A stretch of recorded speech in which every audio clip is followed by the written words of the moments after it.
Buenas tardes otra vez. Vamos a iniciar la lectura de la lección números 24 del libro La naturaleza del alma de Lucille Cederkrans. Lleva por título La relación entre el rayo del alma y el de la personalidad. Se compone de 4 apartados: el alma trascendente y la redefinición de la personalidad, el proceso de infundir la personalidad por el alma, el uso del séptimo rayo para ayudar a este proceso, el papel del rayo de la personalidad en la actividad de servicio, con un ejemplo de los rayos 2 y 4. El primer apartado, el alma trascendente y la redefinición de la personalidad. En la lección 22 de esta serie de instrucciones se afirma: a medida que el discípulo probacionista se prepara conscientemente para la iniciación, 3 temas son de gran importancia para él en este punto y exigen su atención de manera casi simultánea. Son la constitución peculiar de sus rayos y por tanto su relación grupal con el plan, el campo de servicio elegido y el arte y la ciencia de la magia que le ofrecen las técnicas que posibilitan el servicio que ha elegido. Como cada uno de estos temas es un vasto campo de conocimiento en sí mismo, los consideraremos consecutivamente, según el orden de su importancia para el probacionista, cubriéndolos todo lo posible dentro de un trabajo tan corto. En nuestras últimas 2 lecciones hemos venido considerando el rayo del alma y ahora estamos preparados para considerar el rayo de la personalidad y los rayos de su triple vehículo de manifestación. Esto también nos lleva al campo elegido de servicio iniciado por el probacionista. Existe mucha confusión en la mayoría de nosotros con respecto a la diferencia entre el alma trascendente y la personalidad. Hemos comentado esto de muchas maneras, pero una vez más dirigiremos nuestra atención a este tema, porque su comprensión es un prerequisito vital para la iniciación. Les sugeriría que después de esta lección repasen las lecciones anteriores, buscando y copiando en un cuaderno especial cada referencia a esta distinción entre el alma trascendente y la personalidad. La triple naturaleza del alma humana: alma espiritual, alma humana y alma animal. El alma de un ser humano, es decir, la suma total de su conciencia, se divide en estos 3 aspectos fundamentales. El alma espiritual en su propio plano. Este es el aspecto de la entidad individualizada que no está encarnada en la forma. Su vida y asuntos se mantienen por encima del rango de frecuencias de la conciencia cerebral, hasta el momento en que la persona ha evolucionado lo suficiente. El alma espiritual en su propio plano se caracteriza por la supraconciencia. El alma espiritual relaciona al ser humano con Dios. El alma humana, en los 3 planos inferiores al suyo, mental inferior, emocional y etérico-físico, es el aspecto de la entidad individualizada que encarna y se identifica con la forma. Con el paso de las vidas se identifica con el alma espiritual y finalmente se fusiona con ella. La personalidad finalmente es absorbida por el alma espiritual y se convierte en un alma conscientemente encarnada. Así, el quinto reino o espiritual es traído a la tierra. El cielo es traído a la tierra. El alma humana relaciona al hombre con la humanidad. El alma animal. Este es ese aspecto de la entidad individualizada que reside bajo el umbral de la conciencia, todavía identificado con la naturaleza de la forma. produce nuestras reacciones instintivas, que hacen que la naturaleza animal inferior se exprese a través de los vehículos físico y emocional. Este aspecto ha de ser absorbido y transmutado por el alma humana y finalmente por el alma espiritual. El alma animal relaciona al hombre con el reino animal. La triple naturaleza del alma y el cuerpo etérico. El cuerpo etérico, con su sistema de centros, es la forma sustancial del alma, siendo un vehículo para las tres mayores clasificaciones de la conciencia del alma. Estas son: A. La conciencia del alma espiritual trascendente, enfocada en el centro coronario de la cabeza. La persona, entonces, contacta con su propio ser superior a través de este centro. El ser superior impresiona al cerebro con su sabiduría a través del centro de la cabeza y de la red etérica como inspiración. B.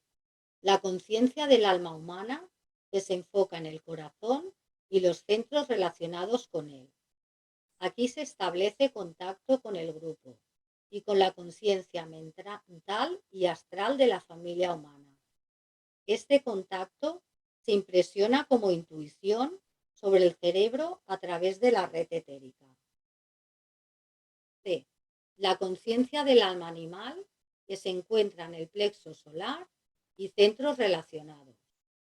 Este centro de conciencia relaciona al hombre con el animal y con su pasado. El contacto a través de este centro y de la red etérica se impresiona en el cerebro como instinto. Estos tres niveles de conciencia dentro del individuo y de las masas deben ser sintetizados antes de que el hombre pueda entrar en el reino de los cielos.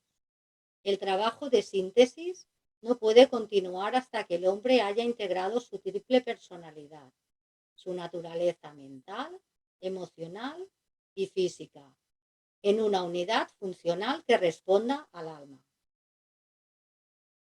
Resumiendo, hemos definido el alma como el aspecto conciencia, y en lo que se refiere a la humanidad, le hemos dado tres clasificaciones, a saber: conciencia subhumana, que incluye la mineral, vegetal y animal; la conciencia humana, que es la personalidad; y la conciencia superhumana o espiritual, que es el alma trascendente. Entonces, tanto el alma espiritual trascendente como la personalidad son conciencia. Una, la personalidad, es una extensión de la otra, del alma trascendente, y solo están separadas por el tiempo y el espacio o la forma. Segundo apartado, el proceso de infundir el alma. La personalidad, una parte del alma, está encarnada y aprisionada dentro de la naturaleza forma. El alma espiritual trascendente es ese aspecto de la conciencia que ha mantenido su identidad por encima de la frecuencia de la forma y por tanto está libre de sus limitaciones. Eso que trasciende está conectado, si puedo usar un término tan pobre, con la personalidad, por un hilo de conciencia que entra en la naturaleza forma a través del centro de la cabeza y de la red etérica y se ancla a la forma en la región de la glándula pineal. El alma espiritual se refleja en la cueva o caverna, situada en el centro etérico de la cabeza, mediante este hilo de conciencia, a medida que la personalidad dirige su atención hacia él. En otras palabras, cuando la conciencia encarnada, también conocida como personalidad, el yo pensante y consciente, empieza a aspirar al alma espiritual y dirige su atención hacia arriba mediante un alineamiento que usa el hilo de la conciencia, la interacción entre aquello que trasciende la forma y aquello que la habita crea un campo magnético de luz en la caverna situada en el centro de la cabeza. Entonces, la personalidad intenta situarse enfocando su conciencia sobre esa luz, y al hacerlo, el alma espiritual se refleja hacia abajo en dicha luz, donde ambas, alma y personalidad, se fusionan en la conciencia.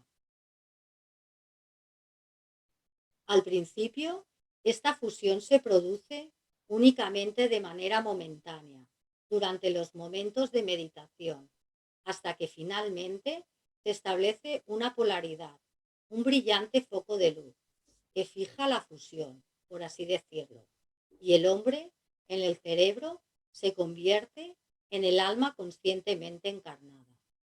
La personalidad se ha liberado de sí misma de la forma, ya no está identificada con ella, y el alma espiritual no se mantiene en un estado trascendente.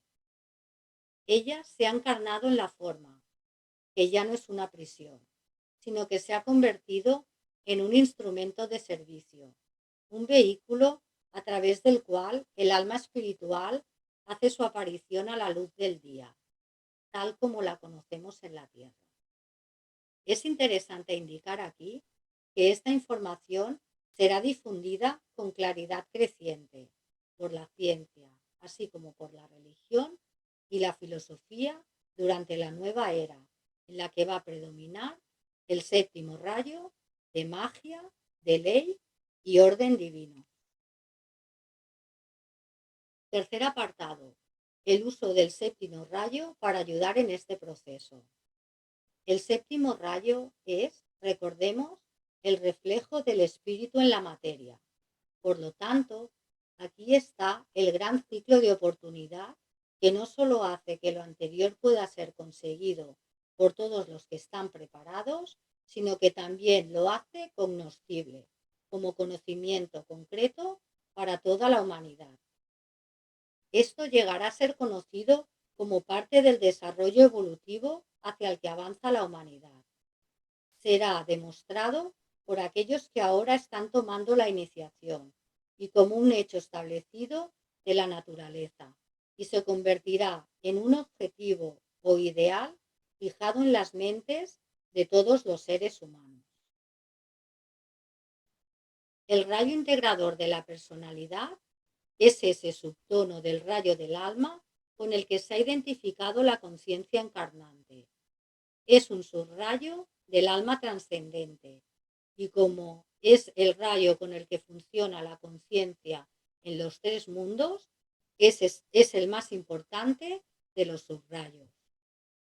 Este rayo indica el campo de servicio específico para el que la persona está mejor equipada en esta encarnación.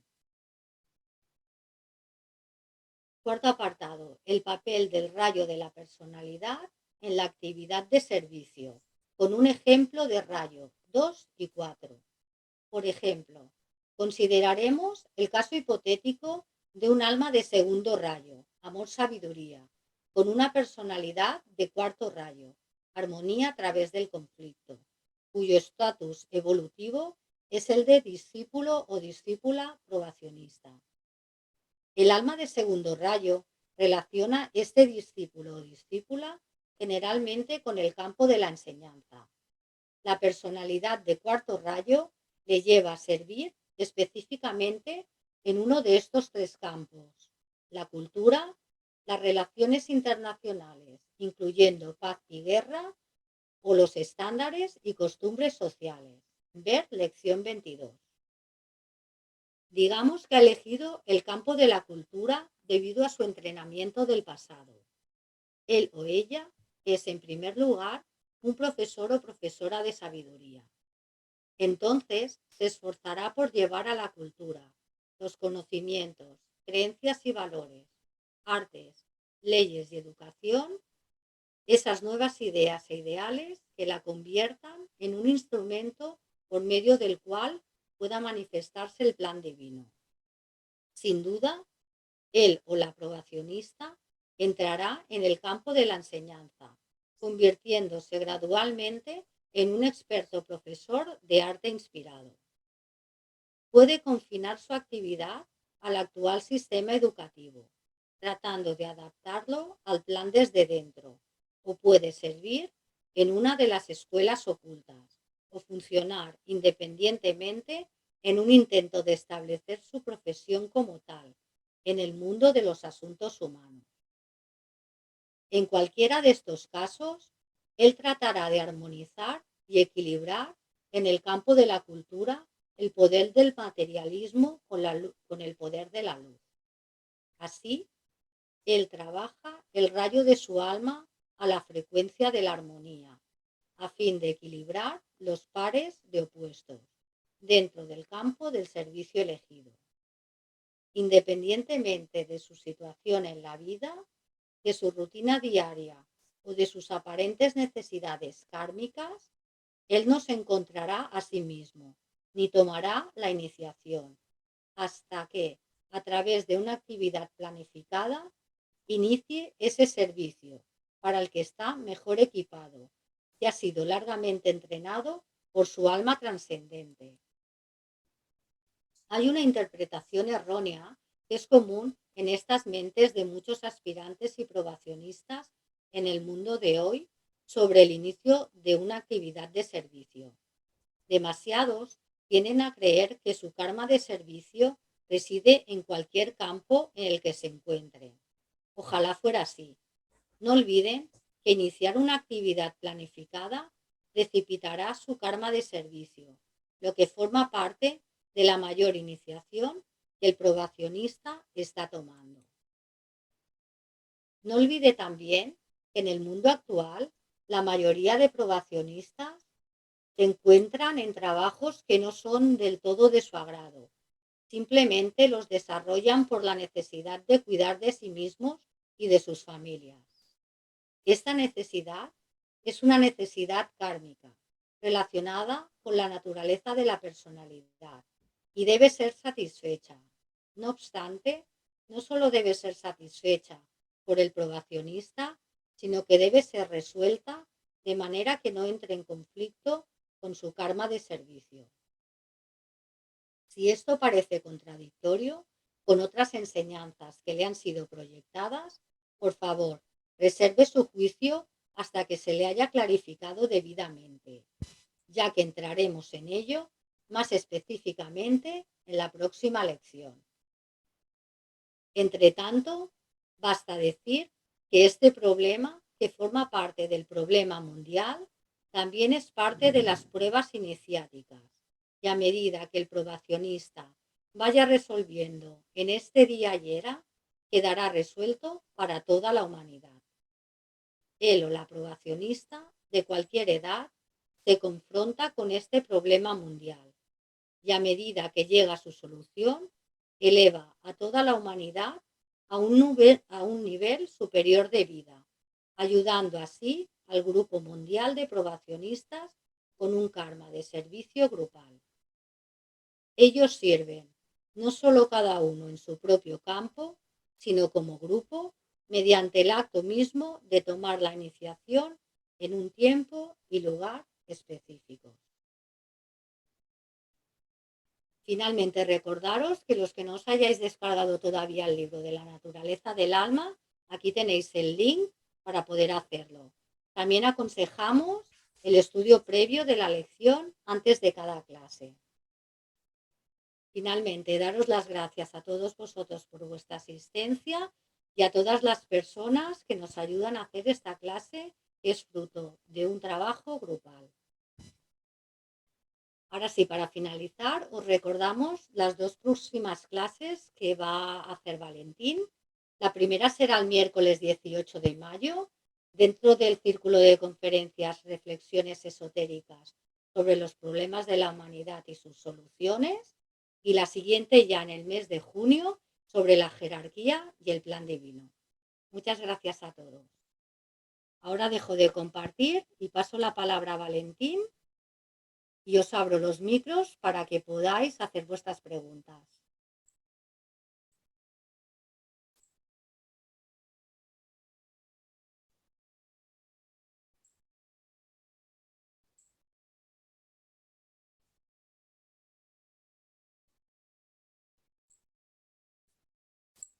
Vale, pues ya tenéis activados los micros. Quien prefiera puede escribir la pregunta en el chat y yo se la digo a Valentín.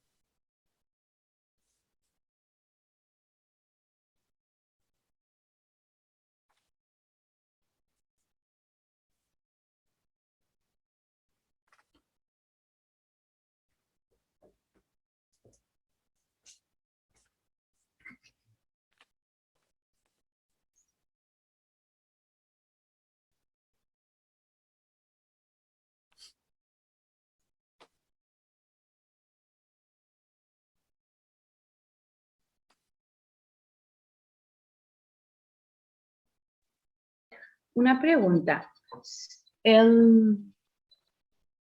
¿Las almas de segundo rayo también se dedican a la curación?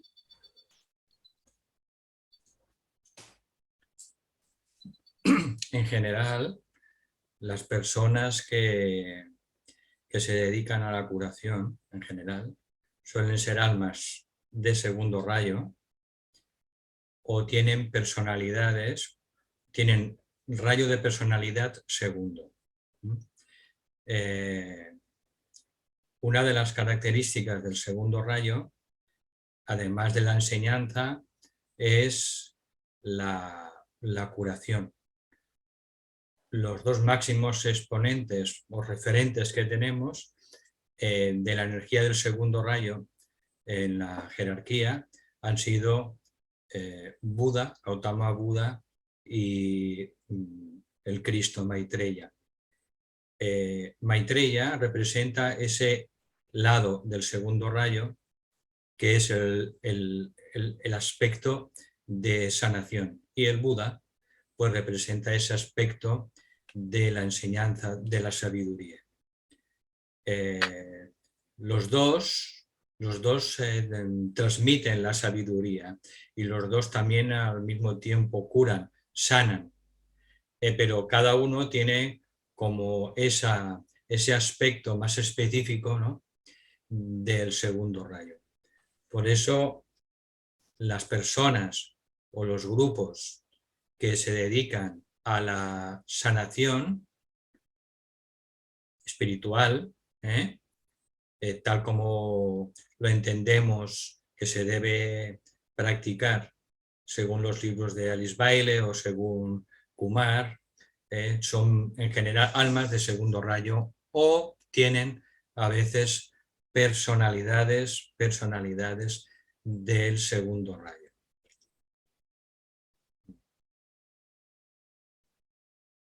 También las personas que para ellos Leo ocupa un lugar importante y tienen a Leo en el ascendente sobre todo, o son personas que han nacido en el signo de Leo, también son personas que están muy capacitadas para ser transmisores de la energía de sanación, especialmente las personas que están ya en el camino espiritual y que tienen Leo en el ascendente, que como sabéis, nuestra alma trascendente, nuestra alma espiritual, trabaja a través de el ascendente, del signo del ascendente, cuando ya la persona está en la rueda revertida en el camino espiritual.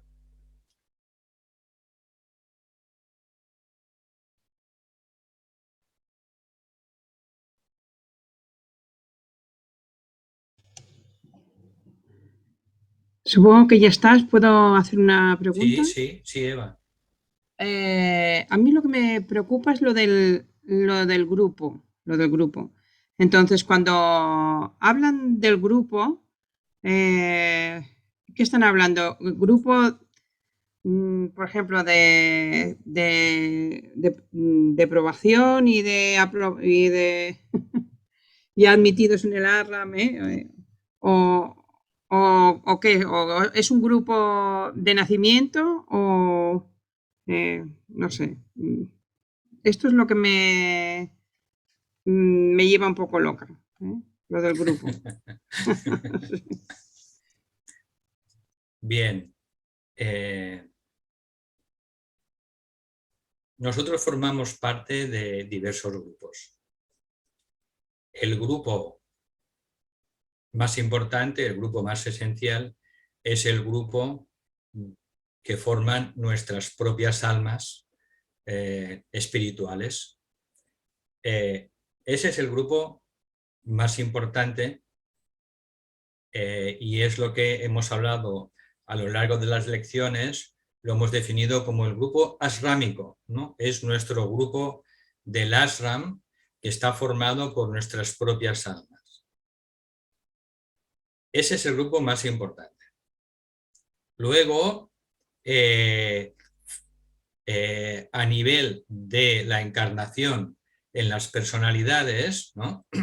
Cuando estamos encarnados, pues normalmente pues, estamos en un grupo. Lo aconsejable no es trabajar individualmente, sino trabajar en un grupo dentro del marco de referencia de un grupo, ¿vale?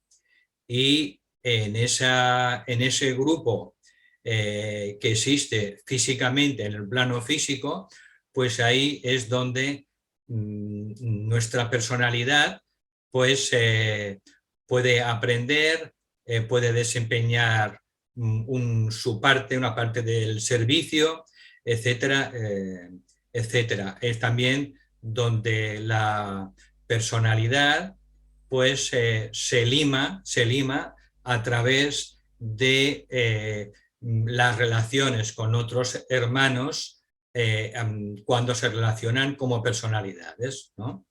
Entonces lo que Kumar ha dicho muchas veces, que es donde tenemos que limar nuestros ángulos obtusos para que todos se conviertan en ángulos rectos.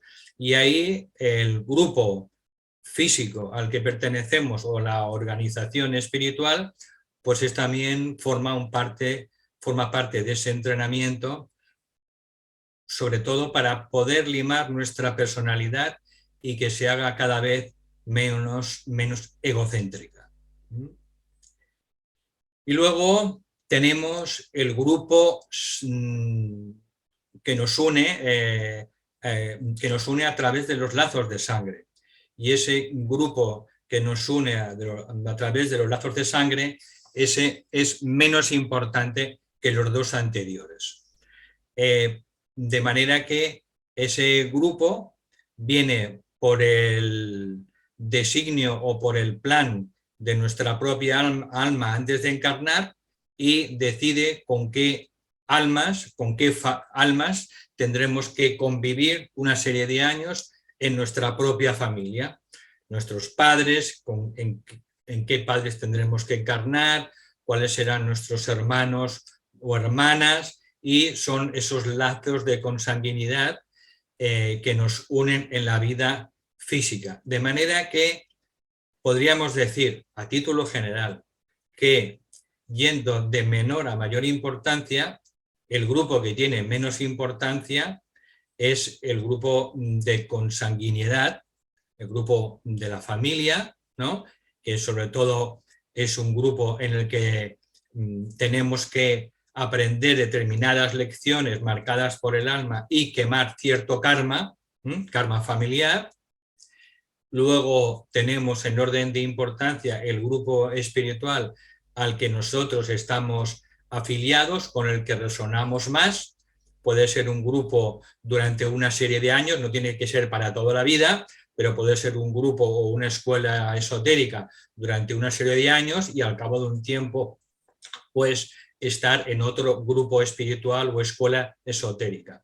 Estar en un grupo es siempre conveniente e importante, porque no solo ofrece protección, sino que también ofrece esas oportunidades para limar las limitaciones, los defectos de nuestra personalidad. Y es donde ahí vamos aprendiendo en esas relaciones con otras personas de distintos rayos, de distintas cualidades, fruto de esas fricciones, pues si estamos mínimamente despiertos, pues veremos qué cosas tenemos que trabajarnos. Por eso es conveniente estar en un grupo espiritual y nosotros ya iremos viendo, ¿no? Pues qué parte tenemos que desempeñar en ese grupo, que insisto, no tiene por qué ser el mismo, que puede cambiar con el paso del tiempo. Y nuestro verdadero grupo, con mayúsculas, es nuestro grupo asrámico, nuestro grupo de almas al que pertenecemos. Ese grupo asrámico al que pertenecemos muchas veces no coincide, ¿no? O coincide poco o medianamente con el grupo de personas con las que nos relacionamos en nuestro grupo espiritual. Que no deja de ser un grupo de personalidades. Entonces, el grupo más importante es el grupo asrámico, el grupo de almas al cual estamos vinculados. Ese es nuestro verdadero grupo espiritual y con el paso del tiempo, con el paso de la evolución del alma, con el trabajo interior, meditación, servicio, estudio,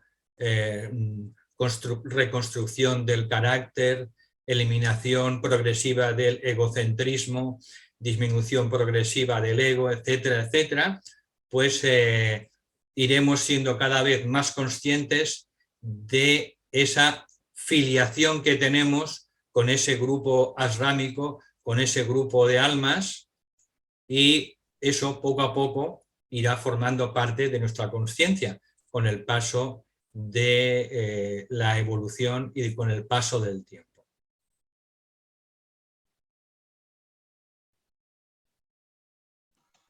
Gracias. Entonces, si te llega servicio, ¿cómo sabes si es asrámico o no? Lo supones, ¿no? Lo supones, pero... Bueno, si por ejemplo está relacionada con el rayo 2 y es de sanación o de formación, lo intuyes que debe de ser así, ¿no? Sí, se dice siempre que en el discipulado el probacionista sirve y ayuda en la oscuridad. No sabe, generalmente, sobre todo en todas las etapas iniciales, no sabe de dónde viene ese servicio. Lo que sí tiene claro es que cuando la vida nos pone delante de nuestras narices una necesidad que la vida nos trae, Hay que y nosotros reconocemos que tenemos habilidades que hemos ido desarrollando o aprendiendo con el paso del tiempo y podemos ayudar en esa necesidad, tenemos la obligación de atender a esa necesidad a través de un servicio lo mejor que podamos. Y eso, pues bueno, forma parte de lo que Rosa ha dicho, forma parte de nuestro karma de servicio. De esto no se habla demasiado dentro de las enseñanzas esotéricas, pero el maestro Saint Germain en este curso sobre la naturaleza del alma habla de que una vez que él o la probacionista ha dado ese paso de compromiso con el plan divino y empieza a iniciar por sí misma o por sí mismo actividades de servicio, primero pequeñas y luego van en aumento, pues empieza entonces a invocar ese karma de servicio que tiene relación evidentemente con su propia alma. Entonces, cuando uno, a través de esa planificación autoiniciada a ciertas actividades de servicio, empieza a expresarse en su vida ese karma de servicio, pues además de ese servicio, también empieza a tener ciertas dificultades. Porque hablamos de karma de servicio. Con lo cual, tiene que estar el probacionista, pues mentalizado, que a pesar de que emprenda actividades de servicio que la vida le trae, pues que va a tener determinados problemas o conflictos fruto de ese karma de servicio, que comparte a su vez con todo el karma grupal de servicio que forma parte del karma de todos los probacionistas del mundo. Nosotros no somos seres aislados y nuestro pequeño karma de servicio forma parte del gran karma de servicio grupal que están llevando a cabo millones de seres humanos que están en el sendero probatorio. Por tanto, cualquier necesidad que llegue a nuestra vida y se ponga delante de nuestras narices, si tenemos las habilidades requeridas para dar satisfacción a ese servicio, a esa necesidad, porque ojo, que no todo lo que nos llega en la vida, pues tenemos que atenderlo como una necesidad, no podemos satisfacer los deseos de las personas, por eso lo importante es conocer siempre el corazón de cada persona. Visto Kumar lo dice muchas veces, no prestemos oído a las palabras, sino al corazón de cada persona e intentemos ayudar desde ese nivel de conciencia. Entonces, por eso es importante irnos equipando a lo largo de la vida, pues aprendiendo, desarrollando, teniendo herramientas, estudiando, meditando, pues evidentemente pues para tenerlas, cuantas más habilidades tengamos, mejor, para ser más útiles. Y eso es lo que te puedo decir.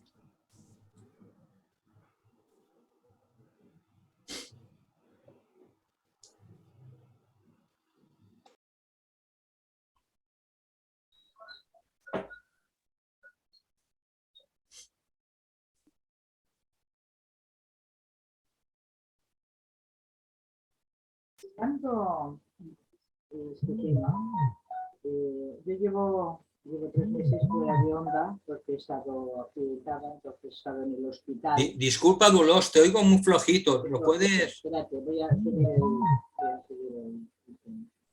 No sé si soy yo o... No, espera, a lo mejor tenía el micro Sí, fuera.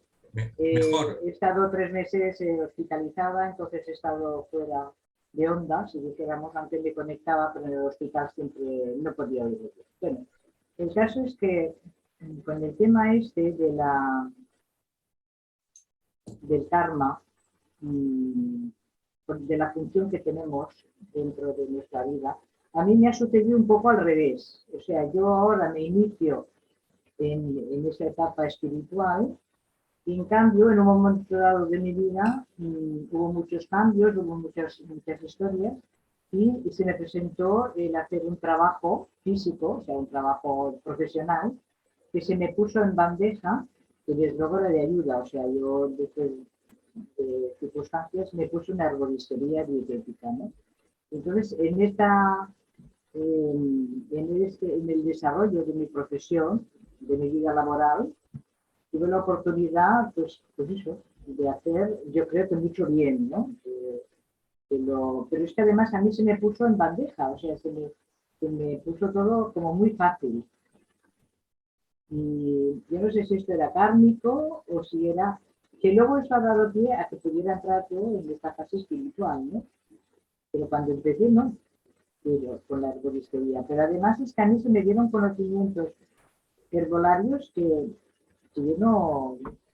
O sea, lo puse por inspiración, porque venía de una enfermedad en la que me había curado con un médico naturista y tal, ¿no?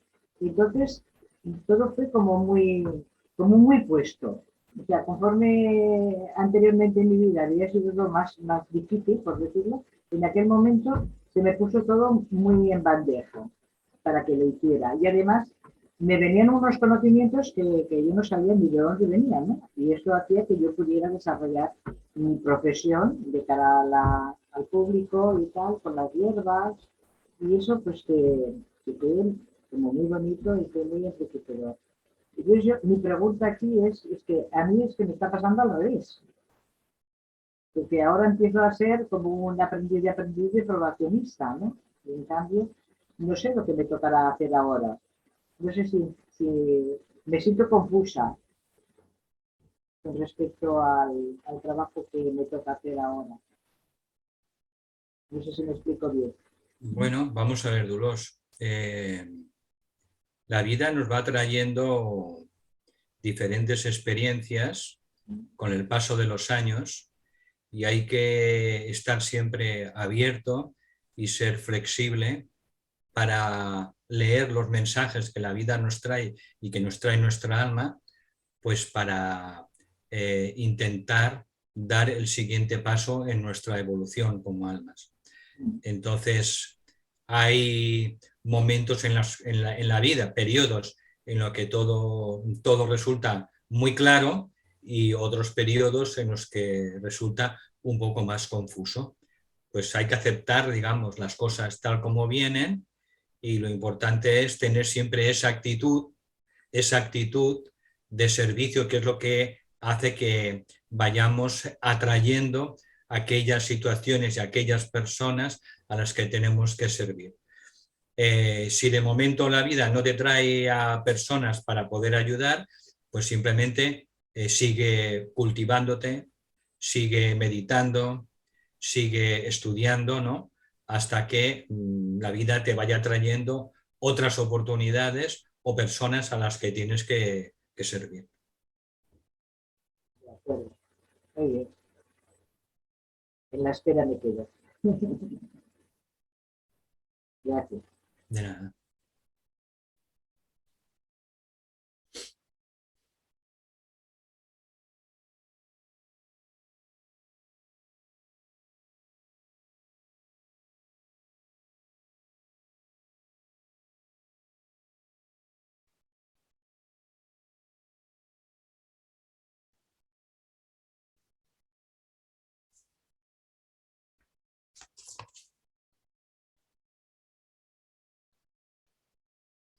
En esta lección se dan algunas enseñanzas muy importantes para seguir entendiendo más profundamente la naturaleza del alma. Y es lo que tiene que ver con el paso, una vez que estamos en el sendero de probación, el punto en el que sentimos que tenemos que dar un paso comprometido y tenemos que iniciar una actividad de servicio. Tenemos que planificar una actividad de servicio. Además de dar respuesta a aquellas necesidades que la vida nos va poniendo, necesidades primero en nuestra propia familia, atendiendo a nuestros padres, a nuestra esposa o cónyuge, a nuestros hijos, ¿no? Atendiendo, digamos, ese servicio en la propia familia, pues tenemos que, llegado a un punto en el sendero de probación, que iniciar una actividad de servicio específica, y esa actividad específica que vamos a iniciar pues tiene que ver con, sobre todo, con el rayo de la personalidad, a través del cual se va a expresar el rayo de nuestra alma. Y a medida que iniciemos esa actividad de servicio, esto nos va a atraer ese karma de servicio del que hemos hablado, en el que tendremos circunstancias favorables y también tendremos circunstancias difíciles, incluso dentro de nuestro propio grupo. ¿Por qué? Porque es un karma de servicio. Entonces, en ese karma de servicio, pues vamos quemando también nuestro propio karma acumulado de muchas vidas pasadas. Entonces, la única manera de limpiar y quemar nuestro karma acumulado, tal como dice el maestro Sibibi, es a través del servicio, de ese karma del servicio. Y esto supone, pues muchas veces cuando realizamos proyectos de servicio, pues que tengamos dificultades no solo de la sociedad, sino incluso dentro de nuestro propio grupo, no el grupo arrámico, sino el propio grupo al que estamos asociados. Eso forma parte del entrenamiento y hay que asumirlo. Hay que asumirlo, que lo que hacemos en la vida no le gusta siempre a todo el mundo, no todo el mundo va a quedar contento porque todos tenemos diferente composición de rayos y nosotros pues tenemos que asumir que también tendremos dificultades dentro de nuestras propias relaciones grupales en nuestro propio grupo. Eso forma parte del entrenamiento y hay que asumirlo como parte de ese karma acumulado que tenemos que ir liberando para ir dando los pasos posteriores dentro del discipulado. Lo digo porque hay personas que se piensan, ¿no?, que cuando uno empieza a asumir actividades de servicio, pues que todo es maravilloso y que todo son flos y violas y que todo, pues a veces no, muchas veces no. Muchas veces no. Y eso a todas las personas que ocupan cargos de responsabilidad, ¿no?, o en proyectos de servicio, pues lo han vivido y lo viven. Pero hay que tomarlo como ese karma de servicio que nos va ayudando a liberarnos de todo ese karma acumulado, sin el cual muchas veces no es posible adelantar dentro del discipulado. También en esta lección pues se dan pistas importantes sobre la personalidad y que es nuestra piedra en el zapato. Nos hemos preguntado muchas veces por qué no somos ya iniciadas conscientes o iniciados conscientes.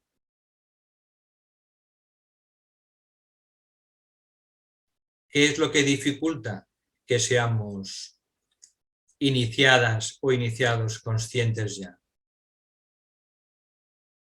Pues simplemente nuestra personalidad, nuestro ego, nuestro egocentrismo. Por eso es importante conocer el rayo de nuestra personalidad, porque a partir de ahí veremos los espejismos del rayo de nuestra personalidad. Cuando dimos aquellas 2 clases de los rayos, pues hablamos de los espejismos de cada rayo. Entonces, son esos espejismos del rayo de nuestra personalidad, esas tendencias que tenemos naturales a tropezar siempre con la misma piedra, pues las que dificultan el trabajo del alma. El alma está esperando fusionarse con la personalidad, pero la personalidad, el ego, se lo impide. El único obstáculo es el ego, la personalidad. Si no, ya seríamos iniciados. Por eso hay que hacer también un trabajo muy serio y muy profundo en la personalidad para ver esos defectos, esos egoísmos, esos prejuicios, esas opiniones tan cristalizadas, esas tendencias de los cuerpos, ¿no?, para irlos eliminando también a través de ese proceso de la observación y de la invocación de la voluntad del alma, para ir limpiando todo ese campo lleno de malas hierbas, que es lo que, en definitiva, impide que el alma se exprese. El alma no se puede expresar, nuestra alma no se puede expresar más debido a las dificultades que le pone el ego, la personalidad. Por tanto, hay que ser conscientes de que tenemos que hacer un trabajo, además de un trabajo de meditación y de invocación del alma, ¿no? Un trabajo también de profunda observación de nuestros defectos, y a la mínima que veamos uno, tenemos que eliminarlo invocando la voluntad de nuestra alma. Porque muchos defectos de la personalidad y del ego no se pueden eliminar desde la propia personalidad. Tenemos que invocar a un poder superior, que es el poder de nuestra propia alma. Por eso el maestro tibetano y todos los maestros dicen que tenemos que rendirnos a nuestra alma. Tenemos que arrodillarnos a nuestra alma para invocarla en la vida diaria y que sea ella la que limpie los establos malolientes de la personalidad, que es el trabajo de Acuario. Es el trabajo de Acuario, limpiar los establos malolientes del rey Augías. Ese es el trabajo de Acuario. Entonces, bueno, de vez en cuando reflexionemos por qué no estamos más adelante en el camino espiritual. Está claro que no estamos más adelante porque hay algunas causas. Y sobre todo las causas residen en el egocentrismo y en la incapacidad todavía de amar de una manera incondicional. En general, nuestros problemas son problemas de falta de amor. Todavía, debido a nuestra personalidad, somos incapaces muchas veces de amar incondicionalmente a las personas.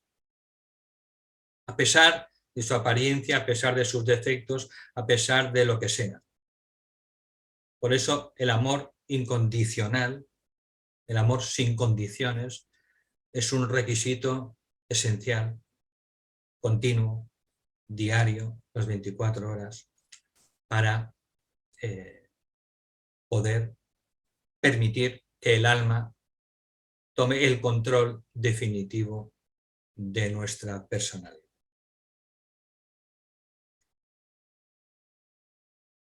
Pero todos sabemos que esto no es nada nuevo. Esto ya lo sabemos desde hace muchos años. Hemos leído miles y miles de veces: ama a Dios sobre todas las cosas y al prójimo como a ti mismo. Sin prejuicios, sin limitaciones. Sabemos las cosas que tenemos que hacer, pero evidentemente en la personalidad el ego pone muchos obstáculos.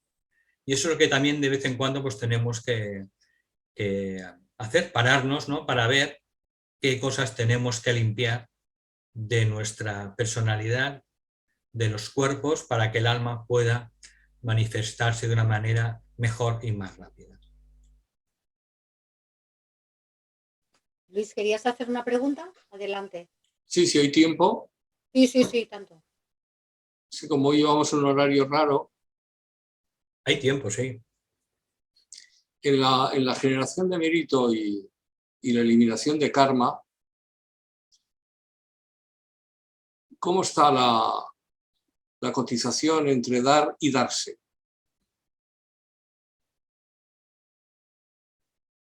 ¿Puede ser un poco más extenso? Bueno, dar y darse es bastante tal, pero bueno, lo pongo un ejemplo, ¿no? Una persona tiene deseo de servir y se va de cooperante a Centroáfrica a servir en una comunidad de 1000 almas que están ahí, digamos, con ciertas limitaciones. Y otra persona manda recursos para que esas 1000 personas vivan de una forma digna. Uno está dándose y el otro está dando. ¿Cómo está últimamente la cotización del IBEX kármico?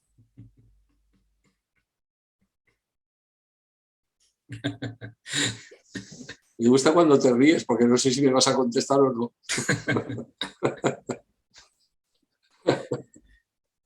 Mira, Es una pregunta que es un dilema siempre en nuestra vida, ¿no? En general, hablamos de en general, ¿eh? Siempre. Lo más fácil es dar, ¿no? Lo más difícil es darse uno mismo, porque eso significa un grado mayor de renunciación. Porque no das algo que tienes, sino te das a ti mismo, a los demás, con toda tu alma y con toda tu personalidad, sintiéndote simplemente un instrumento de lo superior para que se haga su voluntad a través de ti. Entonces, el servicio, ¿no? Como el amor, ¿no? Yo creo que tiene como diferentes etapas o niveles, ¿no? Y vamos ascendiendo o entrando cada vez en niveles más profundos de ese amor y de ese servicio. Y no podemos entrar en niveles profundos, en el nivel 10 o 9, sin haber pasado por los niveles inferiores. Entonces, bueno, cada uno tiene que saber dónde está, qué es lo que puede aportar, cuáles son sus propias limitaciones también.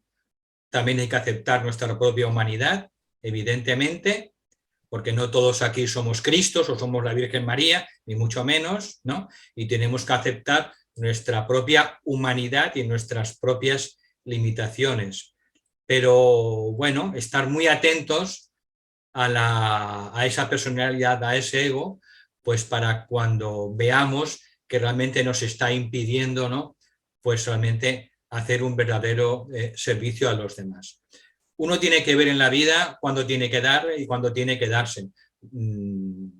Normalmente o muchas veces es simultáneo, es continuo, y cada uno tiene que ir viendo a través de su propia atención y su propia observación, pues qué es lo que tiene que hacer en cada momento.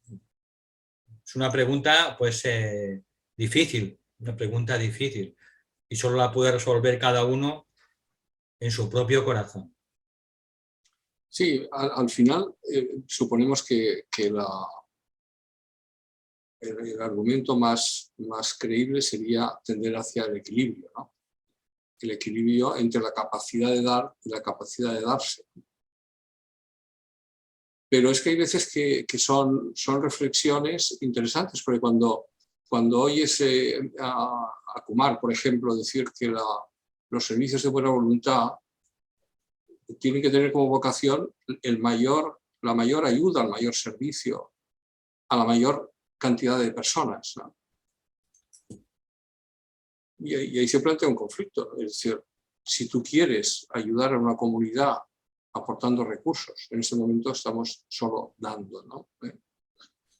Pues es mejor, desde esa perspectiva de número de personas y número de sufrimiento, ayudar a gente en el sudeste asiático que hacerlo en Estados Unidos, ¿no? Porque con los mismos recursos vas a producir un efecto infinitamente menor, ¿no? Por ejemplo, es un ejemplo, decir, ya sé que son análisis que están en la parte densa del dial, ¿no? Desde la parte sutil del dial, evidentemente, darse parece que tenga una connotación de entrega mayor dentro de lo que sería el concepto de amor incondicional. Pero hay veces que se plantean en la vida situaciones de este rango, y por eso quería conocer vuestra opinión, ¿no? No solo la tuya, sino de todos los compañeros y compañeras que nos acompañan, ¿no? Porque es una cuestión que tiene su punto, ¿no? Tiene su punto. Hay personas que les es más fácil dar que darse, y otras que les es más fácil darse que dar. Y eso lo estamos viendo todos los días en nuestros grupos, ¿no? No en los grupos asrámicos, sino en los grupos, digamos, locales, ¿no? Lo queramos llamar, ¿no? Claro, cuando piensas en esas historias, pues te planteas cómo debería ser eso, ¿no? qué forma de vencer a la personalidad es cuando tú tienes más resistencia a darte que a dar, tendrías que trabajar sobre el darte. Y al revés, ¿no? Cuando tienes mucha facilidad para darte, pero cuando te piden 5 euros sales corriendo, pues habría que trabajar ese aspecto, ¿no? Es decir, ese es el matiz que yo quería plantear para oír vuestro. Por eso te he dicho antes que lo más importante en el discipulado es estar muy atento también a esas reacciones del ego, de la personalidad, ¿no? Sí. Pues para intentar que no gobiernen nuestra vida. Y entonces, pues hay que estar muy atento a esos pensamientos, a esas emociones o deseos y a esas palabras también. Sí, sí. Por eso nuestro mayor reto es la personalidad. Es nuestro mayor reto. Porque no estamos más adelante en el camino espiritual, porque la personalidad es la que nos está poniendo la zancadilla. Pero es que esa personalidad es la que hemos construido y estamos manteniendo continuamente con nuestra forma de pensar, con nuestras opiniones, contra nuestros prejuicios, contra nuestros deseos, etcétera, etcétera.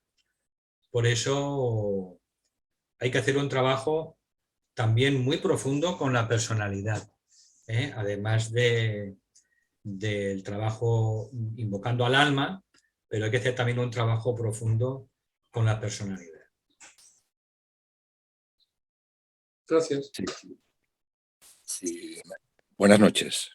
Hola.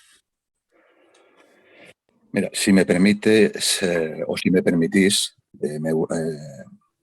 quisiera hacer una reflexión al respecto en función de alguna de las intervenciones que he oído, ¿no?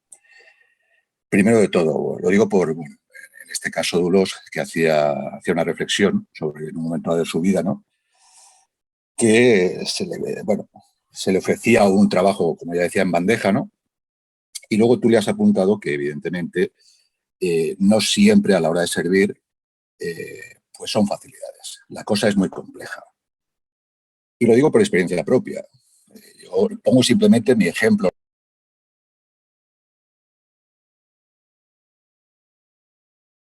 Norberto, no te oímos. Abre el micro, por favor.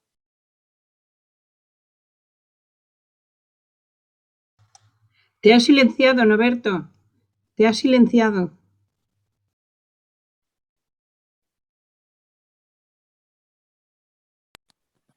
Ahora. ¿Que se va? Sí. Ahora te oímos. Ahora te oímos. Sí, espérate que se ha ido la imagen. Joder. La imagen hace rato que no está. Sí, la imagen no te veíamos ya desde el principio. No, pues en este caso, en mi caso, por ejemplo, me di cuenta con el tiempo de que habría un gran espejismo, un gran glamour, ¿no? Con respecto al tema del servicio, en este caso con el tema, vamos a ir de la curación. Teniendo en cuenta que en este caso mi hermana y yo, por ejemplo, entramos de la mano de un médico alópata, pero que trataba con plantas medicinales, extractos de plantas con fitoterapia en este caso, ¿no? Y el tema, te das cuenta que realmente es muy complejo el espejismo que a uno le rodea, ¿no? En función también del rayo.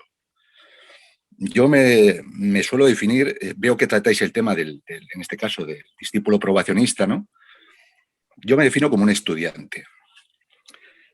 Cada uno tiene que saber en qué punto evolutivo está, ¿no? O debería saberlo, pero también haré otra reflexión al respecto.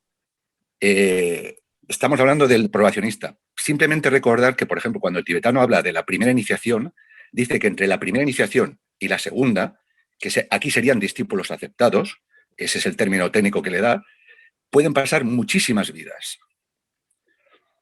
Y entre la segunda y la tercera, quizás no tantas, pero también aclara que depende del rayo. O sea, si tienes un rayo par, pues probablemente la segunda te dé muchos problemas, precisamente porque se relacionan con tu cuerpo astral.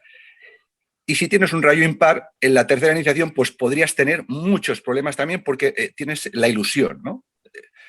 Ese otro espejismo del plano mental, ¿no? Y simplemente decir, lo digo porque a veces hay determinadas ideas al respecto, ¿no? De que los problemas pueden estar en el probacionista, no. Y en el discípulo aceptado también. Porque él, por ejemplo, cuando hace referencia a la tercera iniciación, que es en el momento que se fusionaría el alma con la personalidad, dice que para realizar esa, las pruebas son, literalmente, dice, pruebas drásticas. En algunos casos incluso emplea la palabra terrible. Y tú dices, hombre, que está muy cerca, ¿no? Vamos a decir de la meta, ¿no? Porque la tercera es donde realmente marca la diferencia, se marca la diferencia, ¿no? Ahí es donde realmente el alma trascendente se expresaría plenamente, ¿no? Entonces, claro, te das cuenta que sí, que hay muchas pruebas durante el probacionismo, pero durante el discipulado aceptado las pruebas, ya lo insisto, en determinados signos, por ejemplo, el ascendente, que es el propósito del alma, habla de pruebas terribles, hasta que no se llega a la tercera edición, que es donde el periodo de prueba ya no dejaría de ser tal cual conocemos con respecto a la personalidad, ¿no? Bueno, simplemente era un apunte, una reflexión nada más. Si quieres comentar algo al respecto. No, me los estás asustando, Norberto. ¿Por qué? No, insisto que no son palabras mías. Sí. En este caso, intento reflejar fielmente las palabras, transcribir las palabras exactas y hablo pruebas terribles y muy drásticas. O sea, entonces, quiero decir que el camino es un camino, el famoso camino del filo de la navaja, ¿no? O sea, la cosa es muy compleja. Bueno, y si entramos en temas de karma, tú lo sabes. O sea, el propio tibetano nos deja bien claro que el tema del karma es un tema muy complejo. Porque en Fuego Cósmico, por ejemplo, tú sabes que cuando se habla, o sabéis, que se habla ya del karma, del logos solar, del logos planetario, de los logos, y luego va descendiendo en la escala. Claro, cuando llegas al karma humano tenemos una idea, pues yo entiendo que muy, muy pequeña, ¿no? Realmente lo que sea, porque siempre hablamos del karma personal, no dándonos cuenta que estamos asociados, por ejemplo, en este planeta, que actualmente no es un planeta sagrado. Bueno, él, por ejemplo, dice que este planeta es un planeta del sistema solar, es el planeta que es, junto con otros dos planetas, el planeta donde las pruebas, los obstáculos y las dificultades son las más grandes. Insisto, refiriéndose el tibetano a este planeta, ¿no? Pruebas, obstáculos, dificultades de todo tipo, porque es un planeta, pues, que es un planeta muy complejo. Lo dice él, insisto, no lo digo yo. O sea, quiero decir que eso nos da una idea que no solamente a veces es una cuestión de karma personal, sino el planeta, en este caso, en el que estamos un planeta no sagrado, en vías de ser sagrado, también hay que decirlo, y realmente, pues, bueno, en definitiva, que también tampoco hay que verlo de manera negativa porque, insisto, a veces tenemos que tener una visión mayor. Estamos en camino de ser un planeta sagrado y realmente hacer nuestro trabajo como un centro, ¿no? Uno de los centros del sistema solar, ¿no? Estamos en ello. Muchas gracias, Norberto. Espero no haberos confundido también con determinadas cuestiones, ¿no? Porque es que ya me he ido un poco por los cerros de Úbeda. No, es interesante, Norberto. Lo que ocurre es que también hay que tener siempre, cuando estudiamos los libros del tibetano, hay que tener siempre una perspectiva. Estos libros fueron escritos, el último libro se escribió hace 77 años. Y hay cosas que no han cambiado, pero hay cosas que sí han cambiado. Y entonces no podemos tomar los libros, bueno, en general ningún libro espiritual lo podemos tomar como una Biblia, ¿no?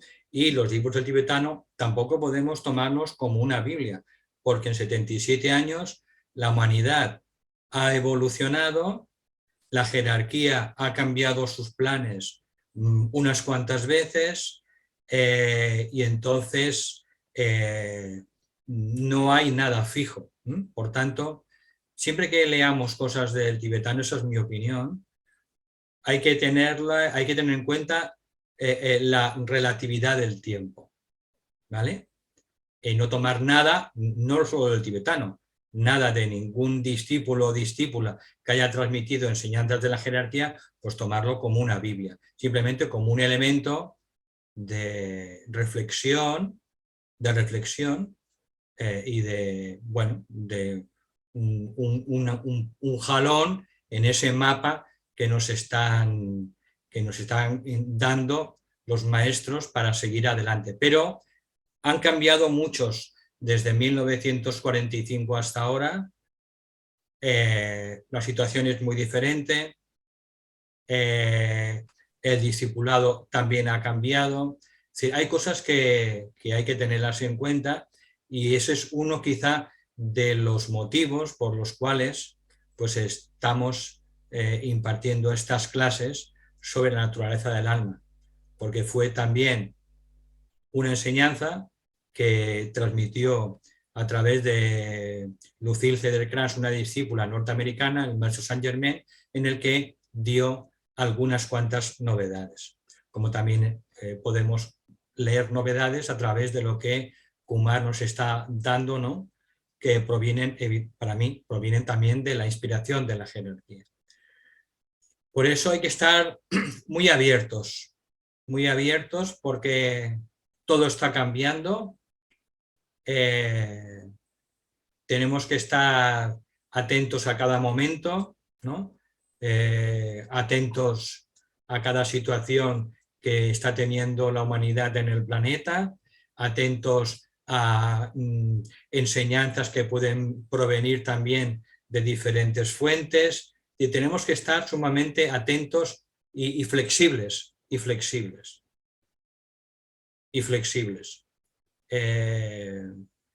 Sabéis, ¿no?, que desde 1975 Shambhala está emitiendo un impacto a la humanidad cada 25 años sin pasar por la jerarquía. Shambhala decidió que su impacto brutal de energía hacia la humanidad podía pasar sin intermediación de la jerarquía que lo aminoraba. Y eso lo hizo en 1975, lo hizo en el año 2000 y lo hará en el 2025. Con lo cual, en el 2025 tendremos un impacto directo de Shambhala que va a originar cambios evolutivos profundísimos. Pero como tema también pues, anecdótico, la jerarquía tiene un cónclave centenario en el que se reúne el concilio de Shambhala con los grandes maestros de Shambhala y también de la jerarquía, y se realiza este concilio de Shambhala cada siglo. Y el anterior se produjo en 1925, con lo cual este siguiente se producirá en el 2025. Con lo cual tenemos energías nuevas, poderosas, que van a traer cambios importantes en la evolución de la consciencia humana, de los reinos de la naturaleza y del propio planeta. Entonces tenemos que estar abiertos a las energías que nos están viniendo, a las ideas que van fluyendo, a las enseñanzas que podemos ir encontrando en muchas partes, ¿no?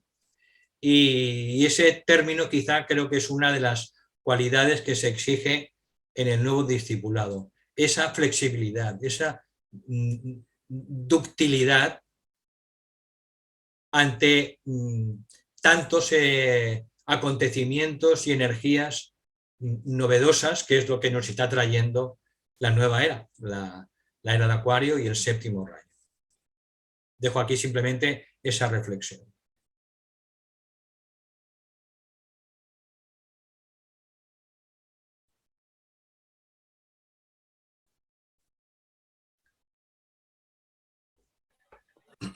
Gracias, Valentín. Sí, simplemente un comentario.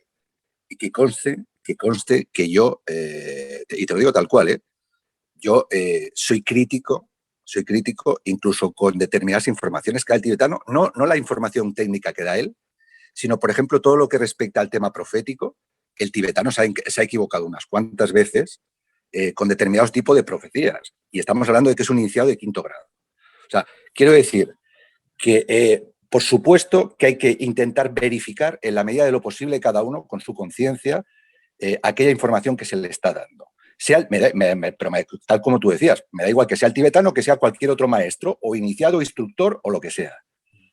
Entonces, quiero decir que uno tiene que pensar por sí mismo, aun a riesgo de equivocarse. Pero insisto, él por ejemplo, hace determinadas profecías para el siglo pasado, ¿no? Y se equivocó. Con lo cual, ¿qué quiere decir? Él mismo lo dice, la humanidad tiene la última palabra. Esas son sus palabras. O sea, y es evidente, y estoy totalmente de acuerdo contigo, en que el escenario ha cambiado de tal manera que es evidente, bueno, tú lo sabes también, de hecho él dice que a partir del siglo XXI aparecerá un nuevo iniciado donde dará un nuevo tipo de enseñanzas que estarán correlacionadas con estas que dio él. O sea, ¿qué quiere decir? Que evidentemente se actualizará todas estas enseñanzas. Y totalmente de acuerdo contigo. O sea, hay que tener una visión y hay que reconocer que los que tienen la visión interna saben realmente cuáles son las causas que están operando. Los que no la tenemos, pues evidentemente estamos limitados. Y hablo por mí mismo, pero es cierto que se están dando están llegando una serie de energías extraplanetarias y extrasistema solar que probablemente, pues bueno, estén acelerando el curso de los acontecimientos, ¿no?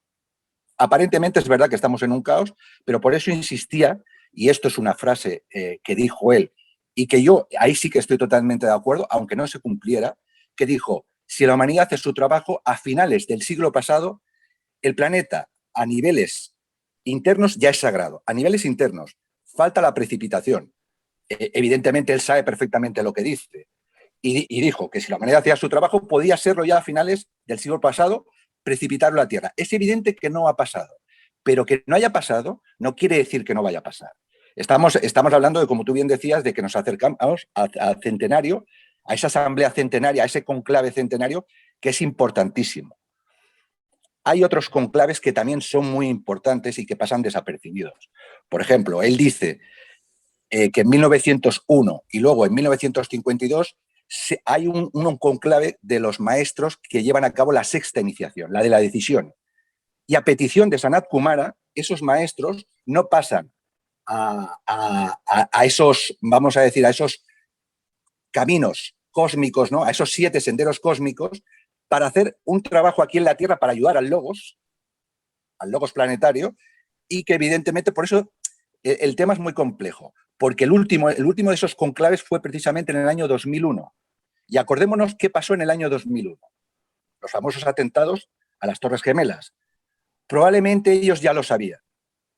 O sea, quiero decir que hay que tener una visión también es verdad que se habla de esa asamblea centenaria, que es muy importante, pero hay otros conclaves, insisto, si uno hace los cálculos verá que en el 2001, el último fue en el año, creo recordar, 1952, y el siguiente sería en el 2001.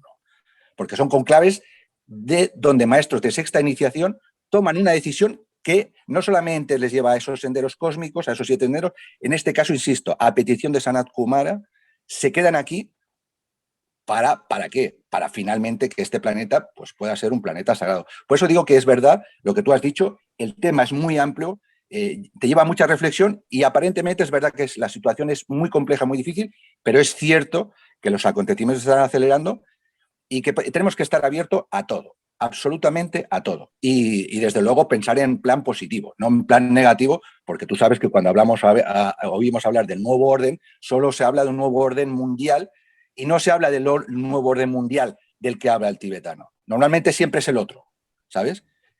Y evidentemente el nuevo orden mundial, en sentido evolutivo, que es el del que no se suele hablar, está ahí, está muy presente y bueno, en fin, que no voy a añadir nada más, que tienen que participar otros participantes y me estoy arrogando una explicación que tampoco tiene mayor trascendencia en estos momentos. Gracias por tu aclaración y gracias por las aportaciones. Gracias a ti.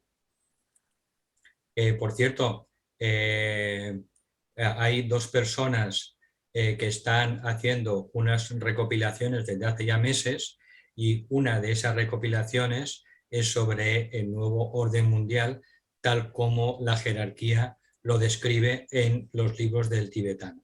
Entonces, hemos hecho una recopilación de los 25 libros de Alice Bailey y hemos extraído esos pasajes sobre el nuevo orden mundial, y cuando esté listo, pues lo ofreceremos pues como un servicio grupal a la gente interesada. Muchas gracias.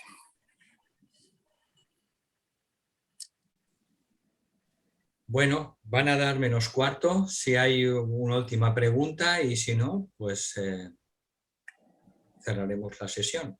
Si alguien quiere preguntar algo.